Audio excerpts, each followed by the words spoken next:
In life, we all encounter obstacles, and those obstacles come in all different shapes, sizes, and forms. The question is, how do we handle those obstacles? Do we attack them head on, or do we allow them to make us quit?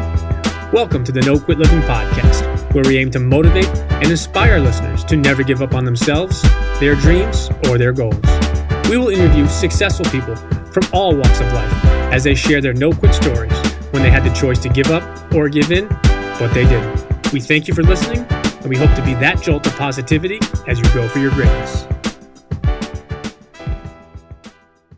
Welcome to episode number 193 of the No Quit Living podcast. I'm your host, Christopher J. Worth, and today's theme of the day is authenticity. Our quote of the day comes to us from Mark Schaefer. You can't fake authenticity.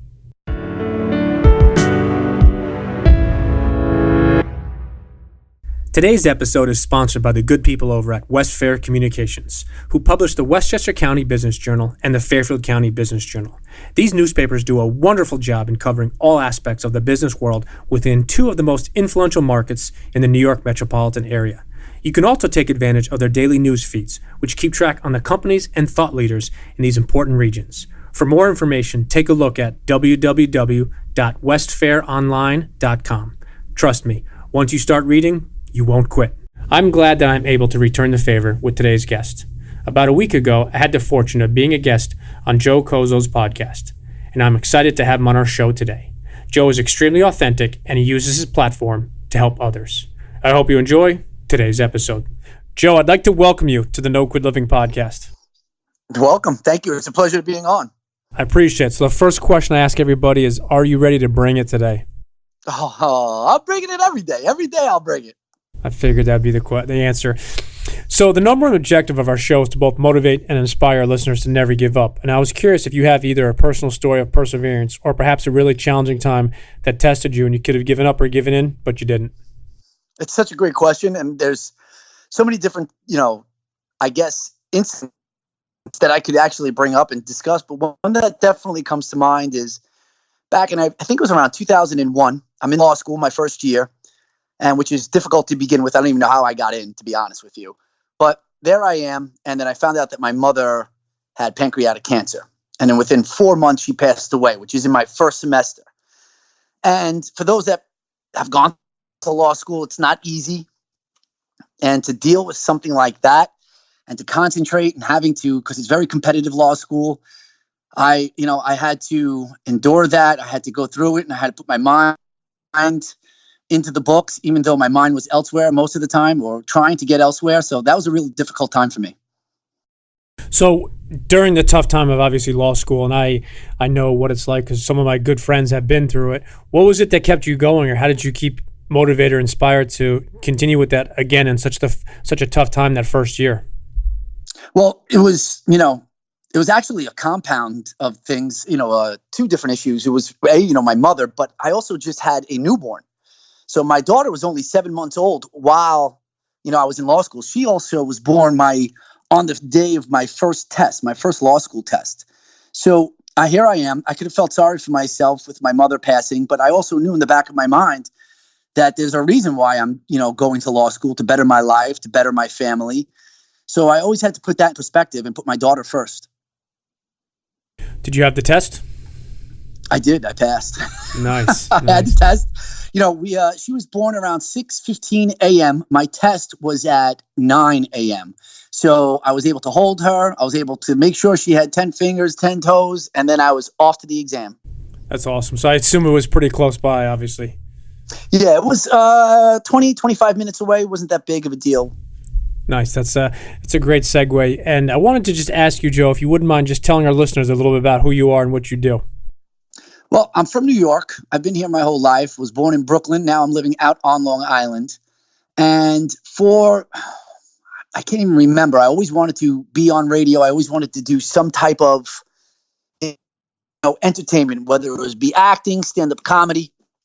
So I wanted to move out to California. And back in around 1999, 2000, when the internet was just starting to really pick up, there was AOL.com, if you remember. And I rented out an apartment out in Burbank. I never went there. I'd never been to California or anything like that. I rented this apartment on the internet. And then what happened is I found out that I got someone pregnant. So I had to make a decision here. Okay, what am I going to do? I'm here in New York. I have someone that is pregnant. I could go out to California and still try to do that. But it never even crossed my mind to leave, my unborn child at that time. So what I did is I to go to law school, completed law school. And then after law school, I said, okay, well, I want to get back into the business somehow. And fortunately enough, podcasting started to come around, and I was able to then develop a show called the Cozzo Show, which I do. It's a daily podcast. And that's where my passion is. It's not really in the law. It's not really, has anything to do with being an attorney. It's all about this podcast. And that's what I dedicate my life to right now. Of course, my family first, but if it's going to be a passion other than my family, it's definitely my podcast.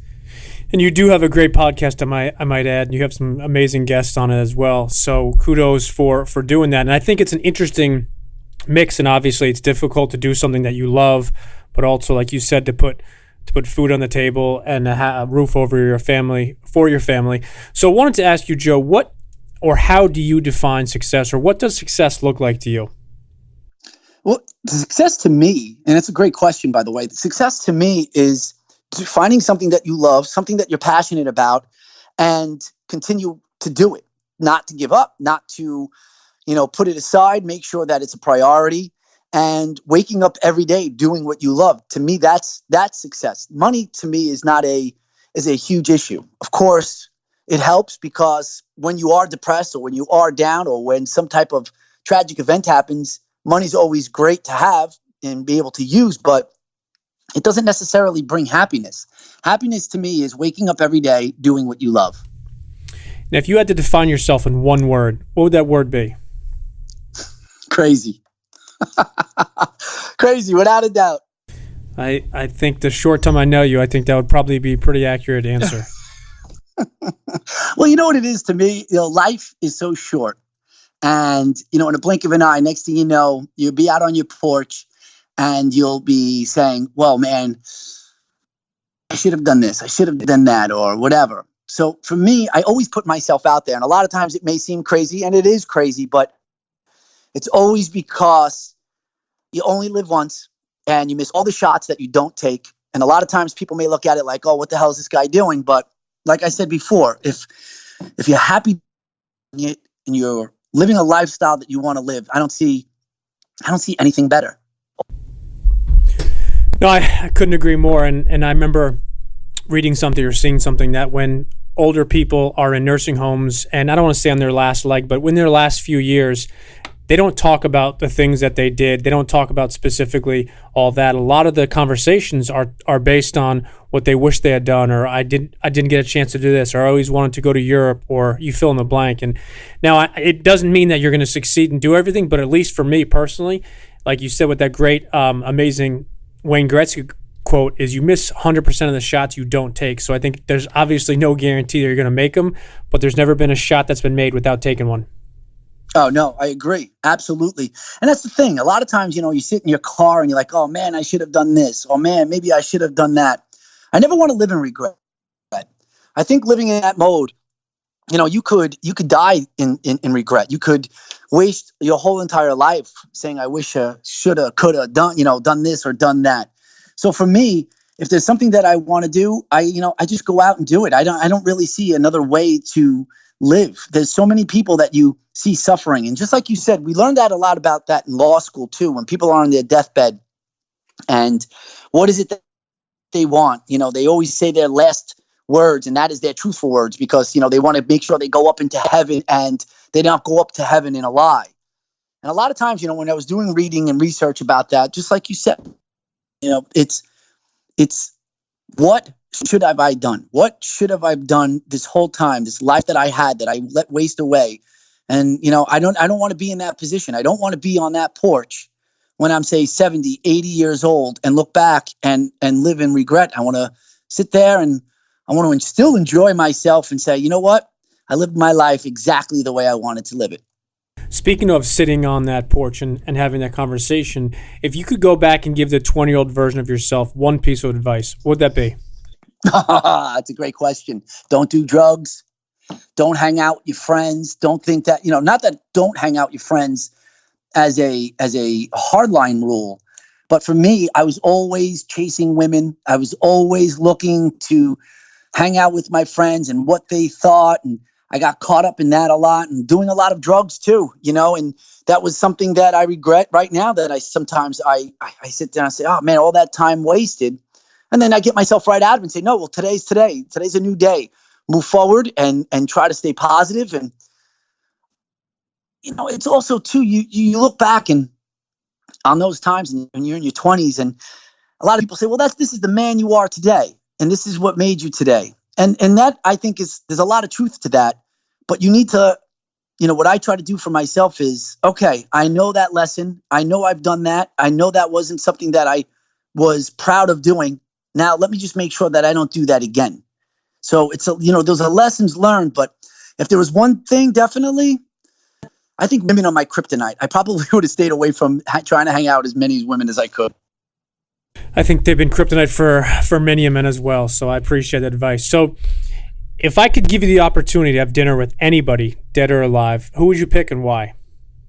That's another great question. And I might get crucified for saying something like this, but one would be Adolf Hitler, to be honest with you, to figure out his mentality and why would he do such nasty and all these atrocities and what was he thinking. And maybe I could try to persuade him not to do that so he could save 6 million lives that were, killed for no good apparent reason just because of what religion or what they believed in. So he would definitely be someone. Anybody else? Yeah, of course. Abraham Lincoln. I would want to, sit down with him and learn from him.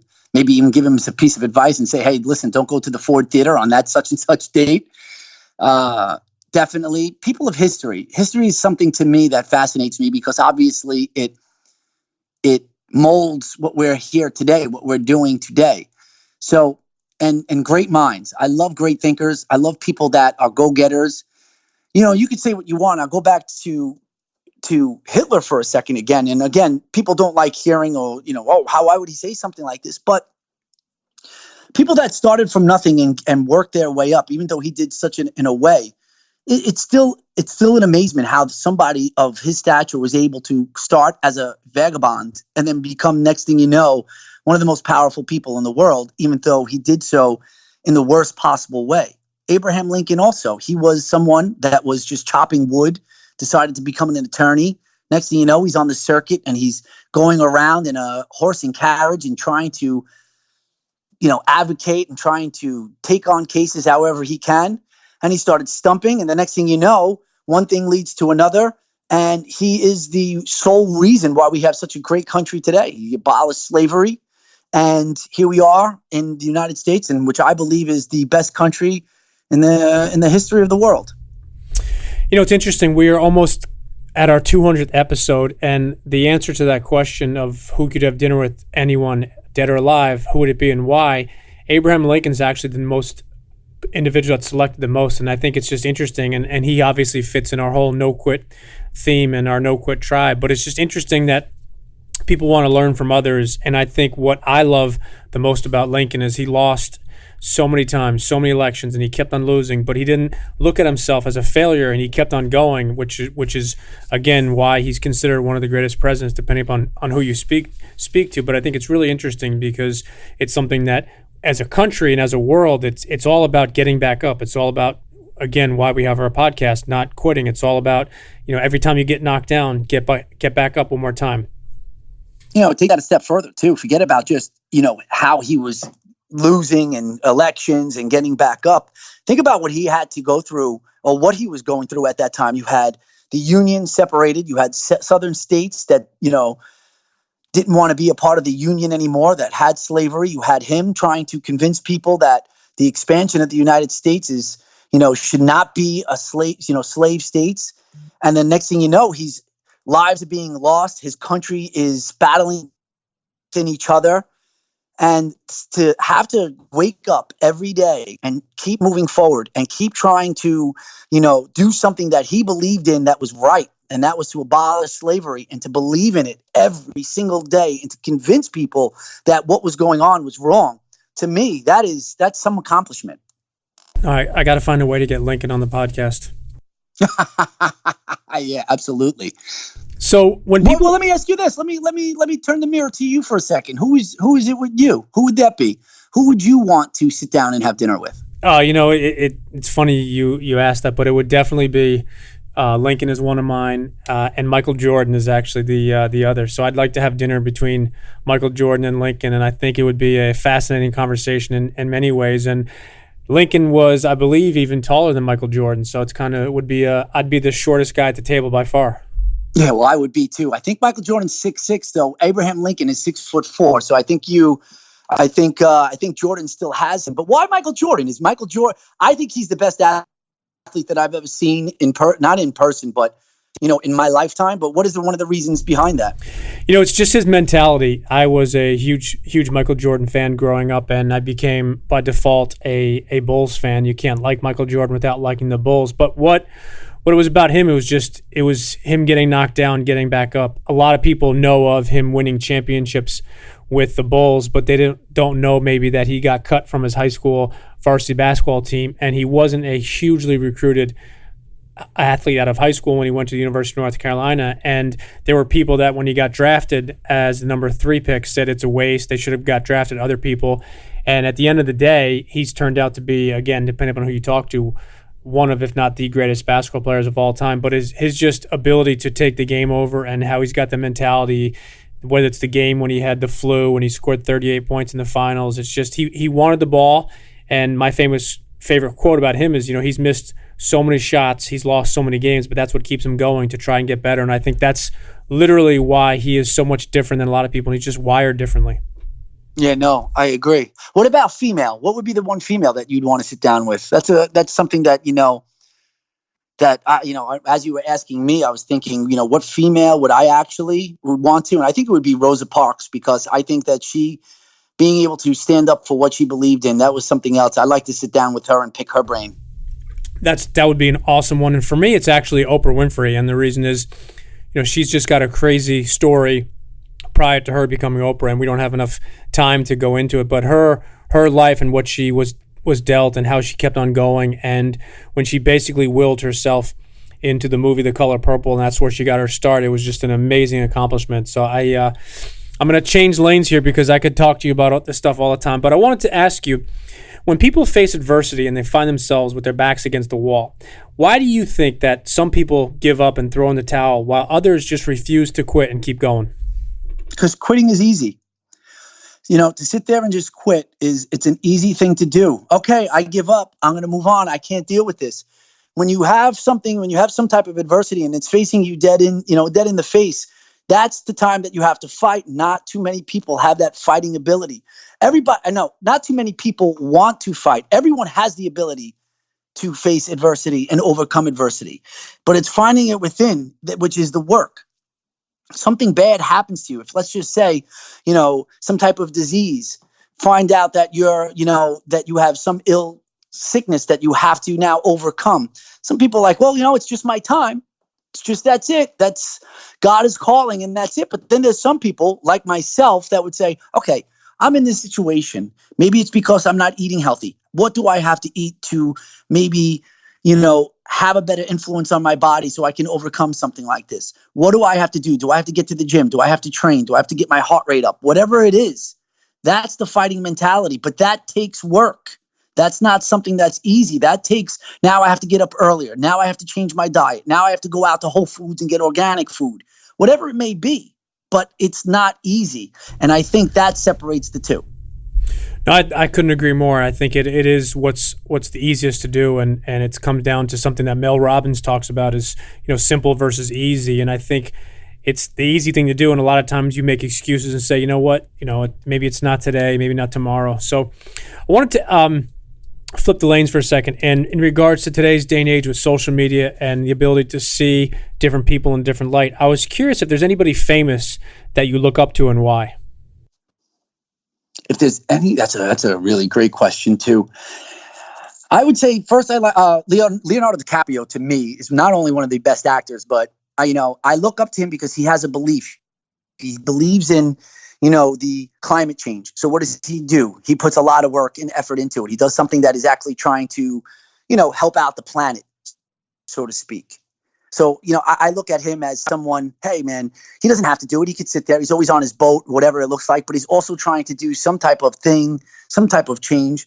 So someone like that, who else would I say? Let me on the female side, Oprah Winfrey, without a doubt, because of her, she gives back. Ellen DeGeneres is someone who at first I didn't really gravitate towards. But if you follow her on social media and you follow her Instagram and you see the amount that she gives back and what she does for people and the adversity that she went through by coming out of the closet and saying that she's gay and having to with everyone, ridiculing her or looking down upon her because of that. And what she does for people, giving away cars, buying people homes, giving people a chance that are not popular, but coming on her show, next thing you know, they are overnight celebrities. I have to tell you, I would change my answer. It would be Ellen DeGeneres. I'm a huge fan of Ellen, and similar to you, I was not always a fan. I didn't watch her show growing up, but I've watched her television show. But like you said, I do follow her on social media. And not only is she an amazing person, does she give back, she ruined, in essence, her career for a while by doing what she did. And she didn't care in the sense of it was something that she believed in, and that was more important to her than her career. So I always respect people for that. But the cool part about Ellen that I love is that in today's day and age, and when I was and had the privilege of being on your show, we talked about the negativity concept, is she makes people laugh every single day, and it's in different funny ways. She scares some of her guests. She does a lot of different things, but at the end of the day, she's making a positive difference because she's doing something. And I think it's interesting that you touched on Leonardo DiCaprio because, like you said, he does believe and feel strongly about the climate change, but he's not just sitting behind his phone or a tablet or a laptop, just sending out messages and doing it in a negative fashion. He's actually going and putting some work in it. Now, what comes in the future with his endeavors to be determined, but at least he's doing something about it other than just sitting behind a keyboard.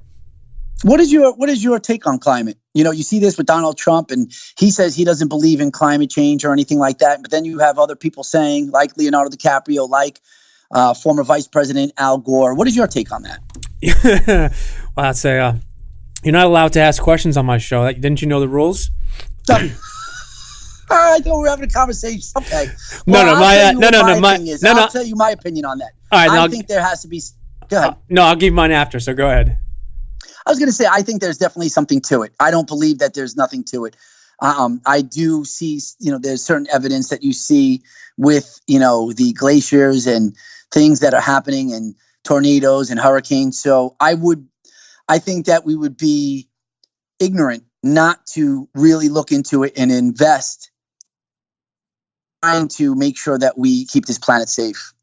I agree. I agree with what you said. I think there is definitely something to it. I think when you look at the different countries and you look at the cycles of what's happened over the last 5, 10, 15, 20 years, and things are getting warmer and there's actually science behind it, I think there's obviously something to it. But what I think is absolutely hilarious is whenever there's a day when there's an abnormality, when it's way warmer or way colder, you have the people coming out and it's like the climate change is already here and it's coming, and you're like, all right, it's one day that's like 20 degrees warmer or one day that's colder, and it's just people jump on the bandwagon. But I think there's something to it. I also think that me personally, I like to talk about a lot of different topics, but in this one, I'm definitely not educated enough to have a very, very strong opinion, but I do agree with you. Yeah, no, I understand. I agree. As accountability is one of our key words we talk about, I wanted to ask you what the word accountability means to you. Well, you talked about it on my show, and I do a lot of it too. You talked about the accountability mirror. And I feel to really prosper, to really get everything out of yourself, you have to give a hard look at yourself and be honest and say, okay, am I giving 100% every day? Am I, with my podcast, I continuously take a look in the mirror and say, what can I do? How can I make this better? And if you don't do that, if you don't honest with yourself, then it'll come across to people. Everything that you do will seem, it won't seem genuine. so to speak. So I think accountability should be the first thing. If you're going to, whatever you're going to do, whether you're going to start a new business, you need to be honest with yourself. Okay, am I passionate about this new idea that I have? Let's just say it's an app that I want to develop. Am I really passionate? Do I really think that it could happen? Or am I just trying to, deflect and waste time? Or, even when you go out, when you want to maybe go out on a date, you look at yourself and you say, okay, what is it about me? Do I love myself? Because if you're not going to love yourself, then how are you going to get anyone else to love you? If you don't accept for you for who you are, how would you expect anybody else to? Because they're not really knowing the real you if you don't. So I think it's the most important thing. Well, in that regard, I definitely could not disagree with you on that, because accountability is something that obviously we speak often about, but it's something we truly believe in. If you could magically snap your fingers right now and it would be exactly 1 year from today and you could have accomplished anything, what would you like to accomplish? I would love to end this whole racism thing in the United States. I believe that us as a country, or we as a country, have so much more potential, but we waste so much time fighting within when we could be showing more love and more unity to each other and accomplish bigger and better goals, like, say, climate change or the infrastructure, or, just being together. Because I feel like we have so much fighting that goes on from the left, from the right, from black to white, when there's so much love that could be, cherished, could be nurtured. Instead, we're just constantly fighting within. When I'm not saying that there's enemies abroad. I'm not saying that there are, but we're all humans at the end of the day. And I think that we need to find some common goals, some ways that we could live together, have agreements. We don't always have to agree, but we need to respect each other. We need to, okay, hey, I heard what you had to say. Even though I disagree, I respect your decision. I think we need more of that instead of, no, you're wrong, and because you're wrong, you are X, Y, and Z. I don't think that we're doing ourselves any good. I think we need to start coming together and start loving each other. Amen to that. We talked about that on your show, but I think in today's day and age, you're so spot on. Is we fight nonstop as a country, and it's okay to disagree. It's okay to say, no, I don't believe in what you're saying, and whether it's politics, religion, whether it's business, whether it's family, whether it's schooling. It's 100% okay to disagree with someone. What is not 100% okay, in my definition, is to then fight with that person, or to then call them names, or to label them. I think you said an amazing word, which I think it's in some ways going away completely in our country, is respect. You can completely differentiate yourselves with other people in the sense of what they believe in, how they say it, what they really think, and that's perfectly okay. And you can also respect them. You can say, look, you know what, Joe? I totally understand where you stand on these issues, A, B, and C, and I respect you 100%, but let me tell you where we differ, and I'd like to kind of give you my perspective of what I think a little bit differently from that. And it's okay. You may ultimately feel and decide the same thing, which is perfectly okay, but we need to do it in a more positive fashion. And I know you have children and a child, and obviously the people out there, and when you look at your own kids, it's kind of scary where we're going, because it's this hatred first, blame second, and then maybe we'll try to work together. And I think what we need to do is work together first, listen more, and respect. Listening is the biggest key. Listening to other people. And another thing I would just like to add on to this is, when you have disagreements, and this goes across the board, especially in relationships, when just because I have a point and you have a point, if I'm really trying to hammer it onto you and making sure and trying to persuade you, I'm really not accepting you for who you are. I'm trying to change you. And once you go down that path and trying to change people, it's evident that you really don't accept that person for who they are, and you don't love that person for who they are. And I found that the hard way in a lot of my relationships with women. I always thought, okay, this person's not doing this the right way. She needs to be doing it this way because this is the right way, because I'm doing it that way, which is so wrong and so egotistic, of me to do something like that. It's more of, okay, That's your view. This is my view. Like you said, I respect what you're saying. We can find the common goal. And if we can't, that's fine too. So it's more of, respecting the person and accepting them for who they are. It's so interesting that you just touched on that, because I think it's so simple to have a conversation with somebody if you actually want to listen to them and hear them. And I want to, again, just focus on the fact that it doesn't mean you change your opinion or you kowtow to them and you say, okay, now you're right, whatever you say, Joe. But I see it, and I have seen it in my life, and it's not just with romantic relationships, it's with business relationships, it's with friends, it's with teammates, it's with coworkers, is you really need to be willing to listen and understand their perspective, and then you can explain yourself. But I think also in the whole conversation piece is, it's almost like if you watch two people have a conversation, the other person that's not talking is listening, and if you timed it, it would probably be within 1 second of the other person stopping, where they just jump in. And when that happens, you realize that there's no way that person is actually listening and wanting to really hear them. They're just waiting for their turn so they can just, debate back and forth. I couldn't agree with you more. So I wanted to ask you if you wouldn't mind just telling our listeners a little bit about your show and where they can find you, and more importantly, if you have a website and things like that as well. Yeah, absolutely. It's called The Joe Cozzo Show. It's available on Apple Podcasts, Podbean, Stitcher, my website, thejoecozzoshow.com. What else is there? There's Google Play, there's Spotify. It's on all of those outlets. And, about the show, it's really a platform to give people who don't have a voice. If they want to come on, if they're a singer, but they're not, a well-known singer, and they want to have their talents, come on the show. Show me what you have, because I advertise across all of social media, my show on Instagram, on Facebook, on Twitter.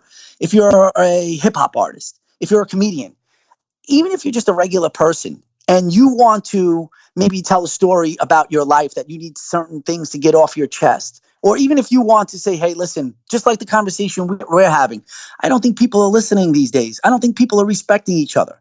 It gives ordinary people and people, whoever, no matter who you are, a chance to come on, voice your opinion, be heard, and have an adult conversation about it.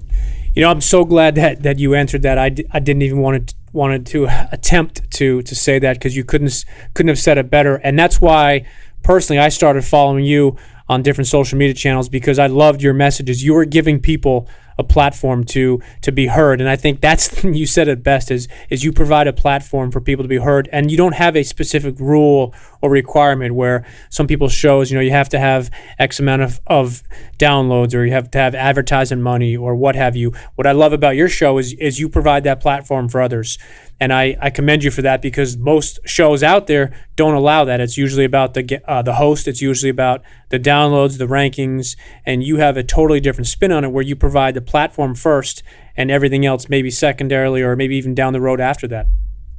Yeah, no, and that's exactly it.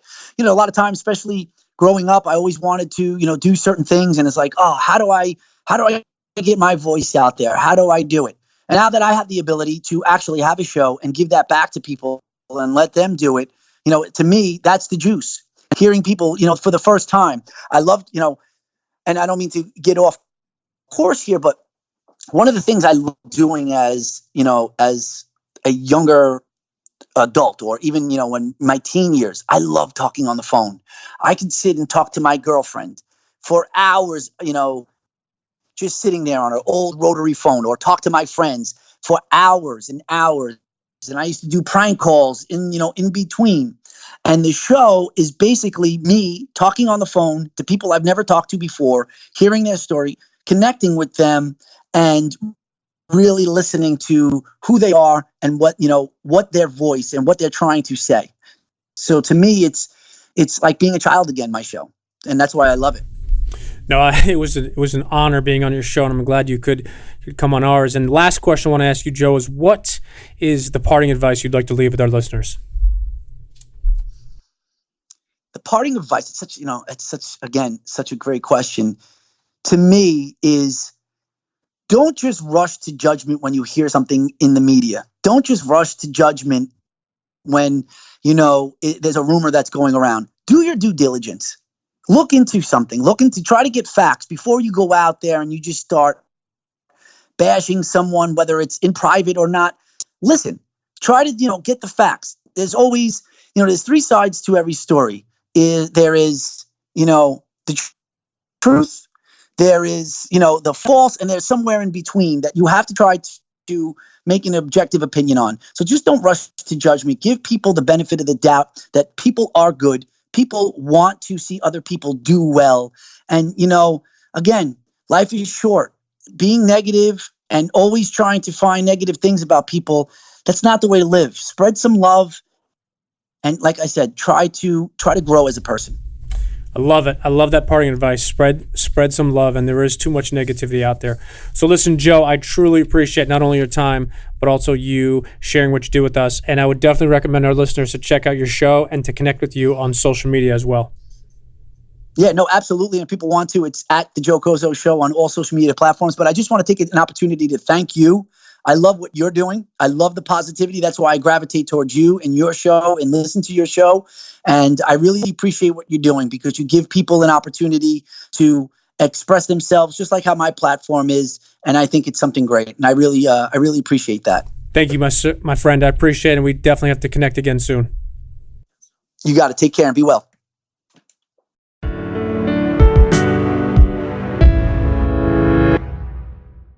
Thank you for listening to episode number 193. Joe Cozzo speaks his mind, and he isn't afraid of saying what he believes. We clearly touched upon a lot of different topics on today's show, and whether or not you agree with everything that Joe said, he is very real and transparent with both his opinions and his ideas. One thing he shared that I absolutely loved, he touched upon the fact that in today's day and age, we have so much negativity with way too much fighting.